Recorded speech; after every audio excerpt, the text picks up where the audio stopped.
Good morning, FHS, and welcome back to another episode of Flyer News. Today we have a brand new sign time, and Benji Kling has the full update on the presidential elections. After that, we have NESM, where Ben and Evan get to sit down with an ESPN reporter about New England sports. All that and more on Flyer News.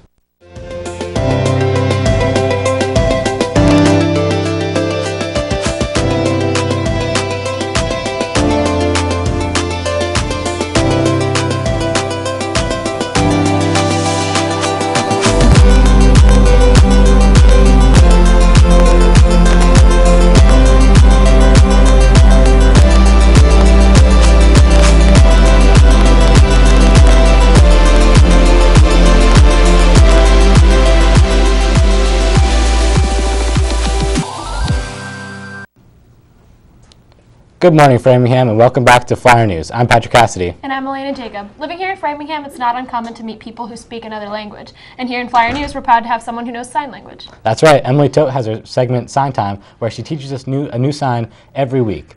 This week, she has an all-new episode to teach us signs about sign language.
With the UConn women's basketball team advancing to the Final Four in the Women's March Madness tournament this past Saturday, they are sparking quite the attention.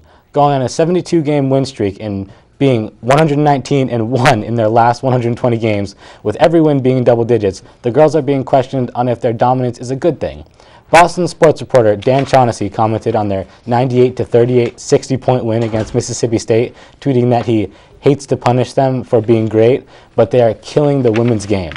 The coach of the UConn basketball team, Gino Auriemma, responded by saying for Shaughnessy to not watch their games and to report on something else, something that is important in his eyes. He made the comparison that when Tiger Woods was winning every major, nobody said he was bad for golf, but he did a lot for the sport. In finishing his rant, Auriemma stated that there's a lot better writers than Dan Shaughnessy, but that doesn't mean he's bad for the game. Yesterday morning, a man was shot by police at the U.S. Capitol building after he drew a weapon and pointed it at many different officers. The suspect was identified by law enforcement as 66-year-old Larry Dawson, who was previously known for disrupting a Congress session last October. Officer Matthew Verderosa has been transported to a hospital, underwent surgery, and his condition is currently unknown. As a result of this incident, the U.S. Capitol building was shut down for about an hour, and there was a brief lockdown at the White House. The suspected criminal had a prior record of being arrested for disrupting that session of Congress, and all signs point to him as his weapon was found at the crime scene, and as well as his car. All parts of the Capitol building had been reopened yesterday, but the Visitors Center, where the incident occurred, will reopen later today. In terms of the White House, the lockdown was simply just a precaution, and there was no specific security threat or imminent danger. The election is in full swing with only a couple more states needing to hold their primaries. The campaign trail is getting heated up as Benji Kling is here to give us the full election update. Stars on the flag are never shining. I saw a butterfly in hell today. Will I die? Donald, is great at the one-liners, but he's a chaos candidate. Good morning, Framingham High School. It's Tuesday, March 29th, and before we begin, I'd like to give a shout out to Senator Bernie Sanders, who swept the Alaska, Hawaii, and Washington caucuses over the weekend. You really kill it in those non-minority states, Bernie. All jokes aside, that was a pretty impressive win, and as I said last time, Bernie needed to sweep that weekend to make a race out of this, and he's now within 200 delegates, not counting superdelegates that can change by the time the convention comes. Thank you all very much. While there aren't any important primaries coming up on the federal level, no offense to the Republican caucus of North Dakota, there is a very important election taking place right here today, Tuesday, March 29th in Framingham, and that is the race for Framingham Selectmen. And this part only goes to the seniors and maybe some of the juniors. I cannot stress enough how important it is to vote, because this election will probably affect Framingham and your life, depending on how long you stay in Framingham, a lot more directly than the presidential primaries will. There are 2 selectmen seats up for grabs. One of them belongs to Michael Bauer, the current selectman who has decided he won't run for re-election, and the other, Charlie Sosinski, who is seeking re-election after 6 consecutive terms on the board. With that number of new town meeting members without the background or experience in dealing with school budgets or municipal budgets, we could have a real problem on our hands. To have the programs that are important to the education of our kids. We talk about maths and science. We're talking about maintaining the nice SAGE program for the talented children, to make sure that all the core programs, English and English immersion, all those programs were very important. I support that. I strongly support strong funding for this, for our schools. And I believe some of the work that I'm doing in regard to tax collection in Framingham would bear out to the benefit of our school system and our budgeting for schools. All of the candidates have good ideas on what they can do as part of the selectmen and are very qualified. But this race has a big underlying factor behind it, and that's whether or not people want a charter startup to look into our form of government, which basically means looking into whether or not we can probably downsize our government a little bit, because Framingham has many seats that are often run unopposed and make it very hard to get things done. So many who are in favor of a charter startup want to see if there's an easier way to look into how we can make Framingham a more efficient government. Now this is controversial because some people like the way the government works currently and are defending it, and that's the real underlying factor behind this. Monzon is the candidate most in favor of having the charter, but it is the voters who will decide, as when you vote for the selectmen, there will be a box to vote whether or not you want the charter. And whether or not you want it or not, it is important that you go out and you vote for what you believe in, because this charter could change how Framingham works as a government. And whether you like that or don't like that, it's very important that you voice your opinion. Turn out for what? Turn out for what?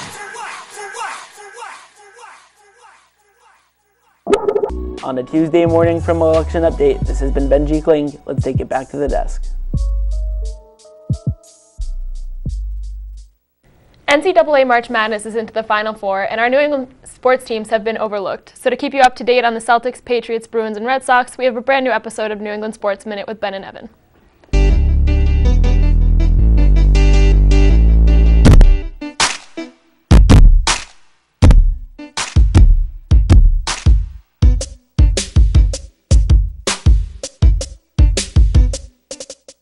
Good morning, Framingham High School, and welcome to New England Sports Minute. I'm Ben Weiner. And I'm Evan Marinovsky. And before we get to our opinions, we were lucky enough to have Joe McDonald in here. He's a national ESPN hockey writer. He covered the Red Sox and the Bruins. We asked his opinion on the Red Sox and the Bruins. He said some pretty interesting stuff, so check it out.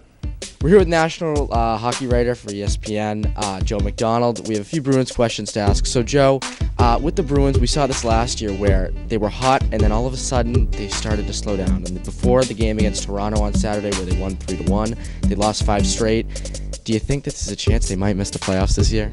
Oh, there's always a chance that they could miss the playoffs, but the one thing about the Bruins is because of what happened a season ago, they understand that, we have to be playing our best hockey down the stretch here, and they have, a week and a half left. I think they have 7 games remaining in the regular season to try to play their best hockey in order to one, get into the playoffs, and then two, to make sure that they have a deep run. But they definitely learned from a season ago when they didn't make the playoffs that they weren't playing their best hockey. So now they just have to make sure that they're doing everything right, firing on all cylinders, and hopefully they can make play. So, Joe, how's David Ortiz's season going to go? Well, you figure this is his swan song. He said he was going to retire at the end of the 2016 season. I don't believe it. I don't think that David Ortiz is done after this year. He's going on his farewell tour, and it's going to be great. He's going to have a big season. I would not be surprised if he comes back. And don't be surprised, just my opinion, not saying that I know anything differently, but don't be surprised if he's wearing pinstripes in 2017. Pinstripes? Pinstripes, as in the New York Yankees. Big Papi to the New York Yankees. You heard it here first at Framingham High School.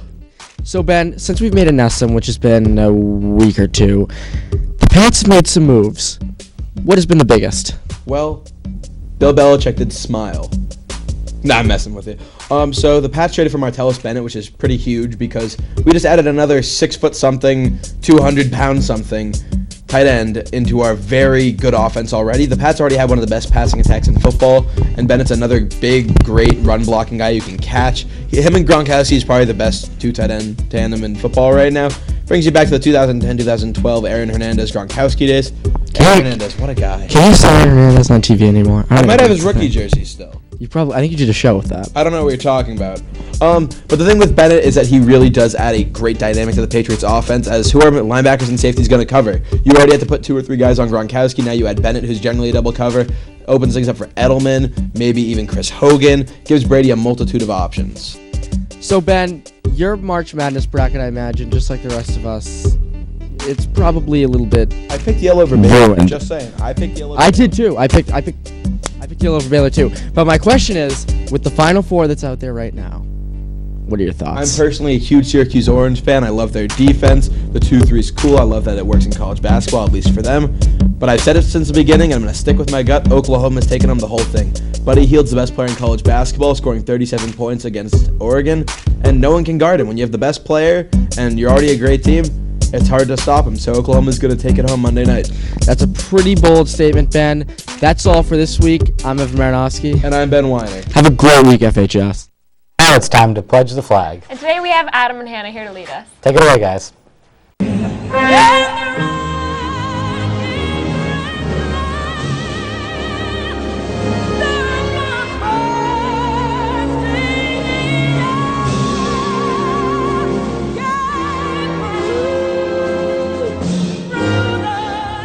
Please stand to pledge for the flag.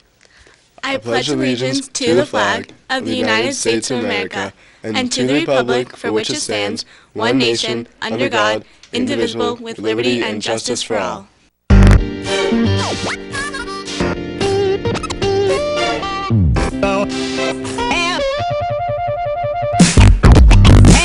No place to go.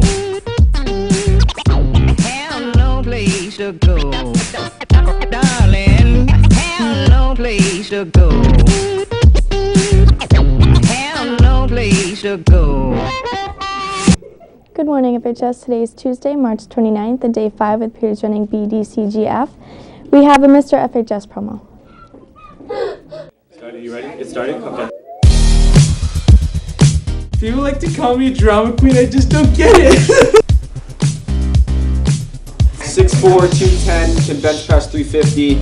I'm actually a bit of a hypochondriac, a bit of a germaphobe. I don't know why I'm on this promo, I'm not going to see it. I was actually in Mr. FHS last year. My talent was magic. I did a disappearing trick right before the show.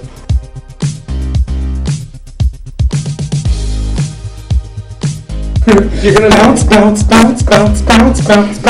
reason why I wore sunglasses is because your aura is very bright and it's actually hard to see your beautiful face without it. She's back, ladies and gentlemen. Gertie's back at it again. Adams is angry! Adams, calm down! Hi guys, we're selling Mr. FHS tickets. It's going to be Thursday, April 7th at 7 p.m. The tickets are $10 and it's open seating, so try to get there early. And all the dance team girls and the Mr. FHS boys are selling them, so see us in the halls. Thank you. Morning, guys. Morning. The sophomore class is having a benefit tonight at Five Guys from 3 to 10. You don't need a flyer, so everyone should come out. Also, sophomores, we're going to have steering right after school in E208, so hope to see you all there. Awesome. Mr. Olson will not be joining us today, so it's period B, guys.